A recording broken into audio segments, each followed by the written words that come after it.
Coffee के घूंट जाते ही लगा कि कुछ धुंधला सा, बाद सा, कुछ याद सा आ रहा है।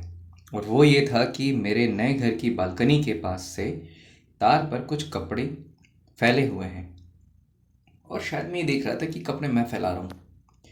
फिर लगा खिड़की बंद कर लेता हूँ, खुली है, बारिश के वक्त पानी धूल ना चला जाए। बंद करने को मैं होने को हुआ, बंद करने को अब जैसे हुआ तो कुछ धुंधला सा याद आ रहा था कि एक काला सा साया पास आया, उसका हाथ बाहर आया, मेरी कलाई पकड़ लिया उसने। मैंने अपना हाथ छुड़ाया उससे जोर से, उसके नाखून की गहरी खरोंच मेरे हाथों में आ गई। ये सब याद आ रहा था धुंधला धुंधला सा, क्योंकि मैं सपने को याद कर रहा था कॉफ़ी पीते पीते, कि ये सपने में हो रहा था। तभी मैंने गौर किया कि मैं तो अपनी कॉफ़ी का मग लेकर यहीं बालकनी में खिड़की के पास ही हूँ। मैं थोड़ा सिहर सा गया, मेरे रोंगटे खड़े होने लगे।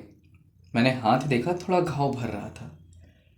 हिम्मत करके मैंने सोचा कि क्या खिड़की के अंदर झांकूं, देखना चाहिए कि क्या है, क्या बात है जो अजीब है। मैंने हिम्मत करके झांका तो ऊपर से थोड़ा सा अंधेरा सा लगा मुझे।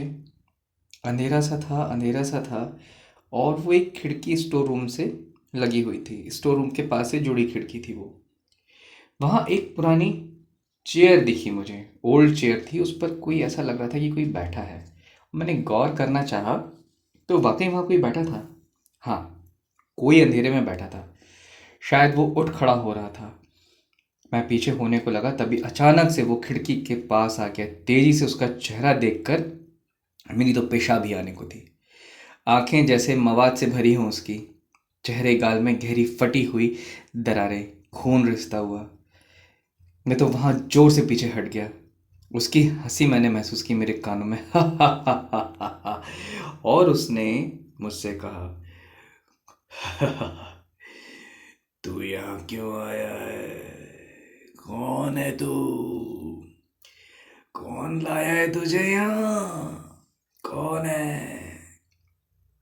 और इतना सुनकर मैं भागा नीचे की घर की तरफ। अंदर से पूरा घर मैंने बंद किया, बावजूद उसके हरकतें सामान्य नहीं हुई। ऊपर के घर में चेयर खुसकी, अजीब सी जो आवाज़ें, कुर्सी खिसकाने की आवाज़ें आती रहीं। मैंने देखा मेरी शर्ट मेरी कलाई के घाव से चिपक रही थी। ऊपर करके मैंने बाहें की तो कलाई देखने को किया तो मेरी धड़कनें बढ़ गईं। मेरा घाव सड़ गया था। मैंने सोचा कि अभी तो ऊपर ठीक था, ये सड़ कैसे गया? मेरी शर्ट से चिपक गया था। मरे हुए से जानवर जैसी बदबू मेरी कलाई से आ रही थी। अरे हाँ, खिड़की के पास से भी ऐसी बास थी शायद। मेरी कलाई सड़ने लगी थी। गौर से देखा तो घाव मेरा फड़क रहा था। मैं बहुत घबरा गया। ऊपर से तो आवाज़ें लगातार आ रही थीं, बंद होने का आवाज़ें आ रही थीं, बंद होने का नाम ही नहीं ले रही थी। सच कहूँ तो घबराहट की वजह से मुझे रोना सा आने लगा था। तभी मैंने घड़ी देखी, 9 बज रहा था। मैंने अपने एक दोस्त को कॉल लगाया, डॉक्टर था वो। मैंने कॉल लगाया, मैंने कहा, सौरभ, सौरभ घर आ जा भाई, जल्दी आ जा। और सौरभ मेडिसिन का बैग लेते आना मेरे भाई। सौरभ ने कहा, क्यों, क्या हुआ? तो ठीक तो है? मैंने कहा, हाँ हाँ, घर पर ही हूँ भाई, आ जा। सौरभ ने कहा, हाँ हाँ, बस 2 पेशेंट्स हैं, देख कर आ रहा हूँ, तू रेस्ट कर, पानी वगैरह पी। मेरे दोस्त सौरभ को आते आते 10:30 बज गया। वो आया, मुझसे पूछा, क्या हो गया भाई, इतनी रात में 10:30 बजे बुला रहे तू? तेरे चेहरे से हवाइयाँ क्यों उड़ रही हैं? कुछ कांड करके बैठे हो क्या? मैंने कहा, नहीं भाई।